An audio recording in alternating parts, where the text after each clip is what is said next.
Bonjour bien-aimés, euh, je vous salue tous. Aujourd'hui, j'ai un petit message encore. La Bible dit dans Matthieu 6, le verset 33, cherchez premièrement le royaume des cieux et la justice de Dieu, et toutes ces choses seront données par-dessus tout. La question c'est quoi? C'est que d'abord, je vais vous raconter une histoire que j'ai lue. L'histoire, c'est qu'il y a un homme de Dieu avec sa femme qui partait à l'église le dimanche. Ils avaient un garçon et le matin, la femme est partie dans la chambre de l'enfant, a vu que l'enfant avait rendu l'âme et il s'est mis à crier, pleurer. Et son mari vient voir pourquoi sa femme crie puisqu'il partait à l'église. Et sa femme lui dit, voici notre fils est mort, donc on ne peut pas aller à l'église.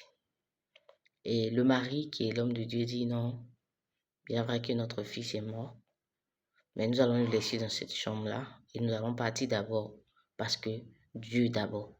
Nous allons aller à l'église, prier, finir et puis venir maintenant faire les obsèques de l'enfant. Donc sa femme dit, mais attends, on a perdu notre fils et tu nous dis d'aller à l'église. Comment on aura le courage? Et le mari dit que allons-y d'abord, au retour on va faire les obsèques de l'enfant. Donc il a convaincu sa femme et puis bon, ils sont partis.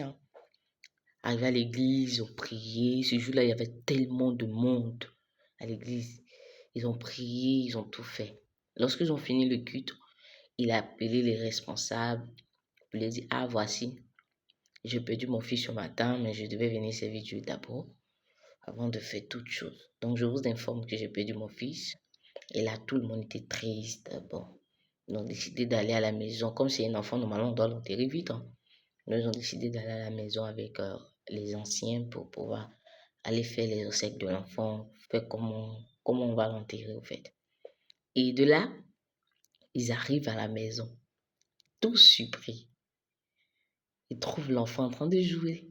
C'est-à-dire l'enfant s'est réveillé, il avait que ses parents n'étaient pas là, je sais pas, peut-être qu'il a fait les déjeuner, il a mangé, et puis bon, il est en train de jouer.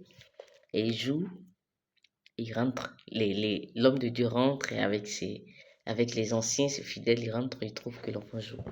Mais ils sont heureux, des pleurs de joie. Et c'est là que le verset vient. Matthieu, Matthieu 6, le verset 33. Cherchez premièrement le royaume des cieux. C'est-à-dire qu'il a mis Dieu devant. Bien-aimé, je te pose la question. Est-ce que tout ce que tu fais là, tu mets Dieu devant? Est-ce que Dieu en premier? Est-ce que d'abord, même si cette situation se présente à toi, est-ce que tu vas faire comme l'homme de Dieu? Parce qu'on peut le dire, mais est-ce qu'on peut le faire? Voilà. C'est pouvoir le faire qui est le problème.